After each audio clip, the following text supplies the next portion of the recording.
Today, you're going to be starting to draw out your still life that you've taken a picture of from the previous day. If you did not set your still life on a table, or if you did not take it kind of straight on like what we're seeing, I am going to recommend that you go back and take that picture again, mainly because you need to have just a better quality photo to make these drawings look good.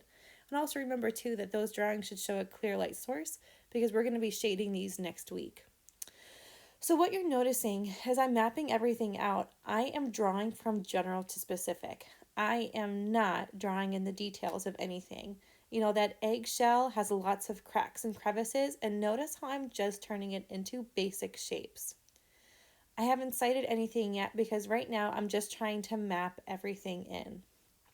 It's really important that we draw from general to specific, because if you spend too much time on trying to get the perfect contour of an object correct at the very beginning, then you can have a lot of issues later on. Your objects can be out of proportion. So after you've laid everything out, you want to start measuring proportion like I am doing here. So I'm measuring the width of the object and I'm comparing the width to the height. This is something that we've all done in drawing one. Adjust the proportion on the main object that you're drawing. So right now I'm focusing all of my attention on that roll of toilet paper. You want to perfect one object first. So make sure that that one object is in proper proportion. And then you want to go back in and you want to cite all of the edges. Now notice with my citing, you can actually notice it because my arm is out of the picture, but I'm keeping my arm fully straight. I am not bending my elbow. And I'm keeping my arm straight as I'm measuring one angle and carrying it over to the right hand side. You also want to make sure that you're paying attention to how objects relate to one another. So, that beginning point of the toilet paper roll, where is that touching the opening of the toilet paper roll above it on the right? How far out does that empty toilet paper roll come from the edge of that main toilet paper roll that I started drawing? You also want to pay attention to the negative shapes. You just noticed there I measured the distance between those shapes. So the negative shapes in between objects is going to help guide you where your object should be placed.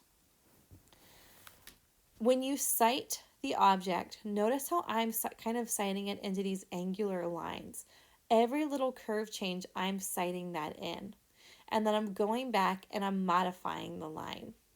It just so happened that most of this drawing was drawn fairly accurately, so I didn't have too many mistakes that I had to do. I ended up drawing this twice. My first drawing that I did was a complete disaster. So I'm giving you guys 3 days just to develop this drawing and to take your time with it and to get the proportions as accurate as you can.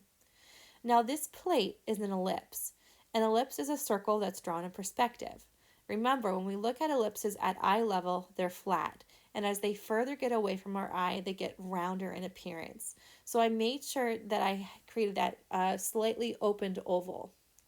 Now notice, because my eggs are in the proper proportion, only at this point am I able to go in adding a little bit more of detail. But I'm not going in and adding all of the detail that I'm seeing. I'm just adding in the main lines. I have not gone back in to show the jagged edges of the eggs. That's really important, and I cannot emphasize that enough, that you have to generally place the objects in, measure every single object's proportion, cite all of the angles of the objects, paying attention to the negative spaces between them and how they relate to one another. And only after that should you have a semi-accurate drawing. And I say semi-accurate because when we draw, we're human, we're bound to make mistakes. So take your time with this. Apply these drawing techniques of citing and measuring proportion, paying attention to the positive and negative spaces. And if you do these things, you're going to have a nice drawing. If you choose to ignore these techniques, know that your drawing is going to have a lot of errors. Good luck, and make sure you send me a picture of your still life drawing in progress on Thursday so I can assess it and give you some advice if necessary.